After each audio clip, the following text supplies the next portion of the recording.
Nos últimos dias tem cá estado Gaston Dohan, que convidei para ir à Nova conversar um pouco com os alunos e com quem lá quis estar sobre línguas. A sessão correu na quinta-feira, correu muito bem. Apesar de toda a chuva daquele dia, tivemos muita gente a assistir. E depois, no dia a seguir, levei-o a passear um pouco por Lisboa para conhecer a nossa cidade. E lembrei-me então de inventar um livro. Eu tinha dito há alguns episódios que ia criar outros episódios sobre livros inventados, livros que não existem. E este é o primeiro desses episódios. É claro, nós temos tantos livros existentes, por que razão é que eu vou inventar um livro? Porque às vezes nós também gostamos de criar, de imaginar, e até imaginar livros inventados. Ora, o meu primeiro livro inventado, aqui para a pilha de livros, esta pilha de livros inventada, é um livro que se chama Breve História de Lisboa. É claro que já existem outros livros sobre a história de Lisboa, muitos, aliás, mas este é um livro diferente. É um livro que eu imagino contado, ou seja, a história de Lisboa é contada por uma pessoa que está cá em Lisboa, aqui onde eu estou, desde o início. É claro que é impossível, é fantasia, mas por algum motivo este livro não existe. Portanto, imaginem uma breve história de Lisboa contada desde o início. E a minha primeira pergunta é: qual é que seria o início? Quando é que Lisboa começa? Quando é que começa uma cidade? Alguém começa a viver aqui, à beira desta baía, onde desaguam vários rios. Alguns desses rios, aliás, estão por baixo das nossas avenidas atuais. E depois outra família junta-se a essa primeira pessoa, a essa primeira família. Há mais alguém. A partir de que ponto é que nós podemos dizer que há um ajuntamento humano contínuo? Ou seja, quando é que Lisboa começou? Ninguém sabe, para dizer a verdade, mas se calhar, nesta história contada por alguém que estava cá desde o início, podemos saber quando é que isso aconteceu, quando é que alguém aqui nesta margem do rio Tejo, mesmo quase ali mesmo antes de desaguar no mar, quando é que alguém criou uma pequena aldeia que depois veio a dar origem a Lisboa. Não sabemos quando é que isso aconteceu, não sabemos, por exemplo, que língua falaria essa pessoa ou essas pessoas, mas sabemos que Lisboa aparece na história, e aparece na história como uma cidade do fim do mundo. Se pensarmos bem, o centro do mundo era Oriente, para lá da Grécia, num ponto que hoje chamaríamos o Médio Oriente. Foi ali que surgiu a escrita, foi ali que surgiu a agricultura, foi ali que, pelo menos aqui nas nossas zonas do mundo, era ali que depois vinham desembocar as rotas da seda, e dali partiam rotas para levar para outros lados. Era ali o centro, ali entre a Pérsia, a Grécia, a Mesopotâmia, e estou a misturar muitos tempos, eu sei, mas era ali o centro do mundo. Lisboa estava para lá do fim do mundo, para lá do Estreito de Gibraltar. Portanto, Lisboa era uma terra para lá do fim. E aqui vinham ter pessoas que fugiam do centro, pessoas que vinham emigrar aqui para longe, pessoas que, enfim, podemos imaginar o que é que esta história toda contada por quem cá estava desde o início poderia incluir. Aqui chegavam marés de povos e marés de palavras. Nós temos palavras ainda hoje que usamos, que são palavras que vinham de muito longe, desde azul, que vem das minas do Afeganistão, e fica para outro dia, até todas as palavras e todos os vestígios que encontramos. Há vestígios escritos fenícios aqui, há vestígios escritos, claro, romanos.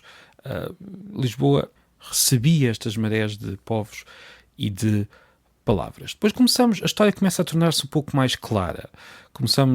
Sabemos que Lisboa teve por aqui aqueles povos que nós chamamos celtas, embora o termo seja muito impreciso. Depois tivemos os famosos romanos, que começaram, no fundo, a configurar o mundo em que vivemos hoje. Depois dos romanos continuaram os hispanos, que no fundo são os visigodos armados em romanos. Depois tivemos a Lisboa muçulmana, que teria também muito de berber, como se diz, embora esse termo não seja muito... enfim, será mais correto chamar estes povos Amazigh, os povos do norte de África. Esta Lisboa muçulmana foi interrompida por uma Lisboa viking durante algum tempo, muito pouco tempo, mas esta Lisboa viking existiu. Esta Lisboa muçulmana também tinha muitos cristãos que falavam o moçárabe, um latim, ou uma língua latina de quem estava sob o controle muçulmano, e depois tivemos a Lisboa, que foi conquistada pelos cristãos vindos do norte. E eu gostava, neste livro inventado, de saber como é que esta pessoa que estava cá desde o início, como é que esta pessoa contaria tudo isto. Uma história muito mais complicada do que nós pensamos. Por exemplo, havia um bispo cristão da cidade antes da Reconquista por Afonso Henriques, e a Reconquista já é um termo muito mais recente, mas havia um bispo muçulmano, havia um bispo cristão sob o domínio muçulmano, bispo esse que morreu também na conquista da cidade por Afonso Henriques, que depois veio a criar uma diocese de Lisboa como se fosse uma coisa nova, quando não era, já existia. E esse primeiro bispo pós-conquista era, curiosamente, inglês.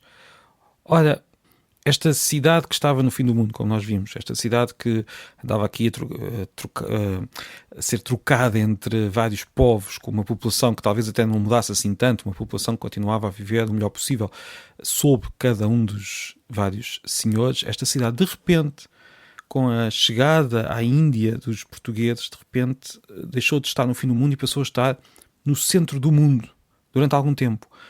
Não foi muito tempo, mas de repente, ao estilhaçar as rotas da seda e ao criar novas rotas, tornou-se o centro do mundo. O Atlântico passou a ser o centro do mundo e não o Mediterrâneo, e houve aqui uma mudança radical no mundo, um desequilíbrio do que havia antes, que ainda hoje está balançar um pouco, e ainda hoje temos, digamos, ainda estamos a viver consequências desta mudança profunda.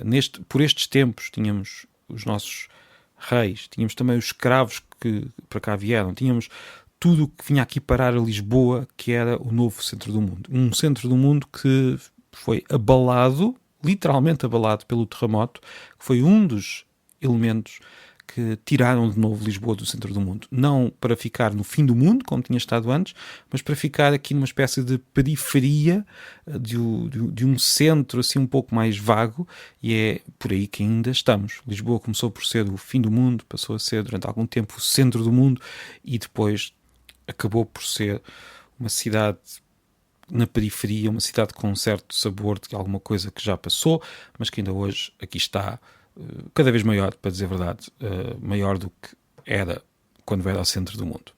Ao longo de toda esta história, Lisboa, como quase todas as grandes cidades, foi sempre uma cidade de várias comunidades, de várias nações, como se dizia, nações no sentido de diferentes povos que viviam na mesma cidade, desde judeus, muçulmanos, claro, portugueses também, mas muitos outros, ingleses, e por aí fora. As grandes cidades sempre foram este território não muito uniforme, mas um território onde muitos povos coexistem.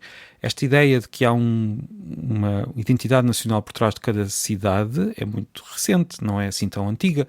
E sim, Lisboa é a capital portuguesa, mas esta ideia de que Lisboa é acima de tudo portuguesa é uma ideia relativamente recente, como eu estava a dizer, e isto também se aplica a todas as cidades do mundo. Olha, para nós contarmos a cidade, na verdade, nós não podemos contar por uma só pessoa. Estava a tentar imaginar este livro contado por este lisboeta desde o início, este lisboeta que viveu séculos e séculos e séculos, mas não é fácil. Esta ideia, na verdade, acaba por limitar a forma como nós contamos a cidade. Por mais imortal que uma pessoa seja, essa pessoa é só uma pessoa. Não consegue contar tudo o que se passa. A história da cidade é a história de cada uma destas comunidades. É a história de uma das pessoas cada uma das pessoas que vive entre ruas diferentes, entre pessoas diferentes. É a história de cada uma das ruas, de cada um dos cafés, se quisermos pensar no que aconteceu nos últimos 100 anos, de cada um dos vários estilos arquitetónicos que se foram impondo na cidade e que foram sendo uma espécie de palimpsesto de ideias de como devem ser os edifícios. É a história das ficções, das personagens que a cidade tem, porque se vimos bem, nós até na nossa memória temos mais presente aquelas personagens que não existiram, como Carlos da Maia ou até o Fernando Pessoa, que, sendo real, é bastante ficcional. De todas as outras personagens da cidade temos muito mais presentes estas pessoas do que se calhar muitas das pessoas reais que por aqui passaram. Se calhar não, certamente que sim. esta história imaginada, que eu estou a imaginar, este livro também teria de contar, se fosse o livro que eu estou a imaginar, teria de contar como os vários monumentos da cidade foram sendo reconstruídos, foram ficando em ruínas, depois foram reerguendo-se de novo, foram sendo inventados, como as histórias foram sendo reinventadas, como as palavras foram mudando ao longo do tempo, como o próprio sotaque do português, mas das outras línguas todas que se falavam aqui, como tudo isto foi mudando, como tudo se foi misturando. É uma história que eu gostava muito de ler, mas dificilmente seria breve, dificilmente seria contada por uma só pessoa e dificilmente existirá porque as histórias que nós temos são sempre muito parciais. E pronto, foi a primeira experiência nesta minha brincadeira de imaginar livros. Esta seria uma breve história de Lisboa, que seria certamente um título irónico, porque para incluir tudo o que eu estou a imaginar seria tudo menos breve. Uma história de uma cidade que já foi o fim do mundo, já foi o centro do mundo e agora está aqui a navegar entre esses dois extremos. Uma cidade que é inventada de cada vez que alguém aqui aparece e a vê com novos olhos.